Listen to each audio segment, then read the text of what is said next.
তীব্র তাপপ্রবাহের আবহে water bell পদ্ধতি চালু করল বাঁকুড়া গার্লস প্রাইমারি স্কুল।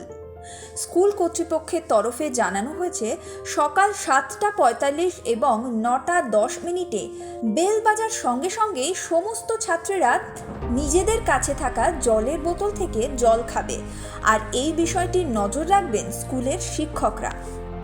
এ বিষয়ে বাঁকুড়া গার্লস প্রাইমারি স্কুলের প্রধান শিক্ষিকা অনুভা মাহাতো বলেন, এই গরমের দিনগুলিতে শিশুরা অসুস্থ হয়ে পড়ছে, আর এই অসুস্থতার পিছনে অন্যতম মূল কারণ শরীরে জল সংকট।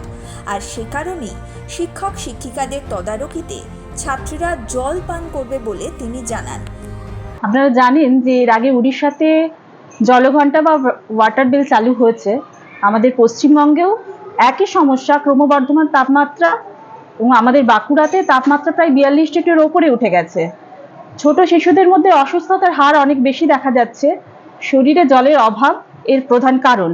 সেই জন্য আমরা ঠিক করেছি যে স্কুল চলাকালীন দুবার, একবার 7:45 এবং একবার 9:10, এই দুবার আমাদের স্কুলে বেল বাজবে এবং সেই সময়ে তাদের উপস্থিতিতে, তাদের তদারকিতে প্রত্যেকে জল পান করবে, যাতে তাদের শরীরে এই জলের অভাবটা মেটে। মাঝখানে আমাদের টিফিন আওয়ার আছে 8:30, সেই সময় তো বাচ্চারা জলপান করছেই, তাই এই শারীরিক সমস্যা থেকে আমরা কিছুটা হলেও তাদের দূরে রাখতে পারবো আশা করছি। এত ক্রমবর্ধমান তাপমাত্রা, শিশুদের শরীরে জলের ঘাটতি, শিশুদের মধ্যে জল না খাওয়ার প্রবণতা, তাদের এই অভ্যেস তৈরি করার জন্য সময় মতো স্কুলে জল ঘন্টা বা এই ওয়াটার বেল চালু হলে আশা করছি তাদের মধ্যে একটা অভ্যেসও তৈরি হবে, যাতে তারা সময় মতো স্কুলের বাইরে বাড়িতেও একইভাবে জল পান করতে সক্ষম হয়। আমরা দেখব কি বলছে ছাত্রী স্নেহা পাল। আমরা জল খেলাম প্রত্যেকে।